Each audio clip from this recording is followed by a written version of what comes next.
มันอาจร้ายรับสาสับอ้อยโอนยลในเตียงดังច្បាស់ពីចិត្តស្រី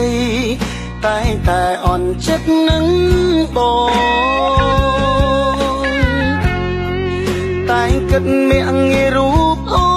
នថាធ្ងន់គ្មានគោលបំណងពេលនេះទើបដឹងថាអូនក៏អាចជួយបងបានដែរកិច្ចការនៅផ្ទះគ្រប់យ៉ាងអូនសុំឥតសុំអាងណាស់ហើយរឿងមួយម្យ៉ាងទៀតនោះគឺអូនតែងផ្សងឆ្នោតខ្មែរលុយកាំងសន្សំតិចតួចសំណាងមានជាហូរហើយអូនជាមនុស្សស្រីពូកែបងតែស្មានមិន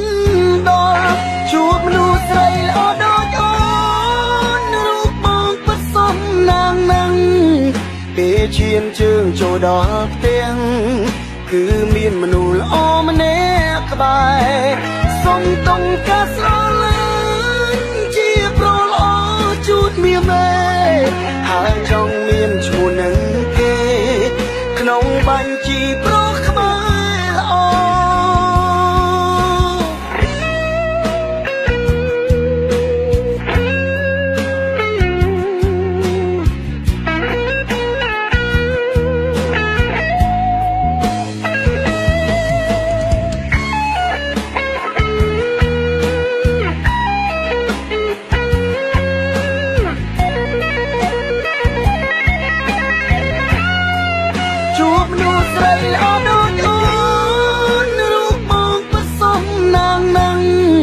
ពេលឈានជើងចូលដល់ផ្ទះគឺមានមនុស្សល្អម្នាក់ក្បែរសុំតង់ការស្រឡា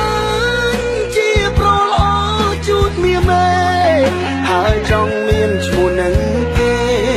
ក្នុងបញ្ជីប្រុសខ្មែរល្អជួបមនុស្សស្រីល្អដូចអូនរូបបងពិតសំណាងណាស់ពេលឈានជើងចូលដល់ផ្ទះ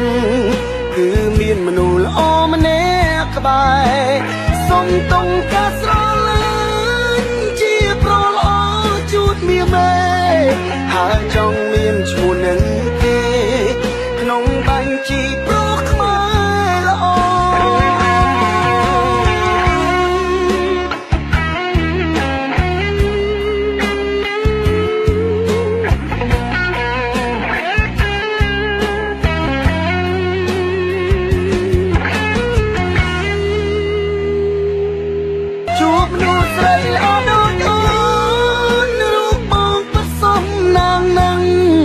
ពេលឈានជើងចូលដល់ផ្ទះ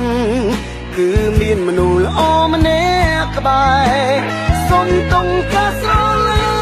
ញ់ជាប្រល្អជូតមាមេហើយចង់មានឈ្មោះនឹងគេក្នុងបញ្ជីប្រុសខ្មែរល្អជួបមនុស្សស្រីល្អដូចអូនរូបបងពិតសំណាងណាស់ពេលឈានជើងចូលដល់ផ្ទះគឺមានមនុស្សល្អម្នាក់ក្បែរសុំតង់ការស្រឡាញ់ជាប្រល្អជូតមាមេ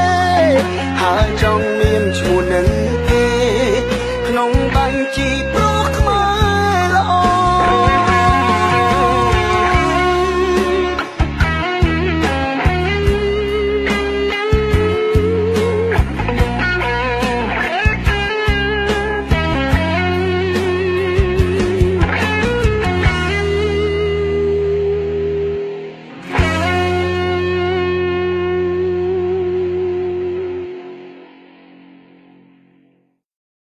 ពីមុនហ្នឹងប្តីខ្ញុំគាត់តែងតែស្អីបន្ទោសខ្ញុំ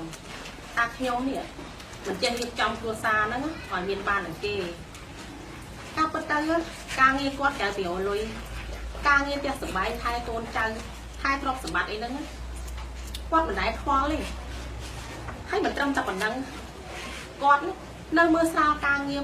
ប្រយចំពោះគាត់ខ្ញុំមេផ្ទះនឹងទៀតហើយពេលដែលគាត់សុខភាពគាត់ចុះខ្សោយគាត់តែតែបារម្ភថាគាត់គ្មានលុយនឹងមើលជំងឺគាត់តែសំណាងល្អខ្ញុំនៅមានលុយអន្សំខ្លះសម្រាប់គ្រួសារខ្ញុំ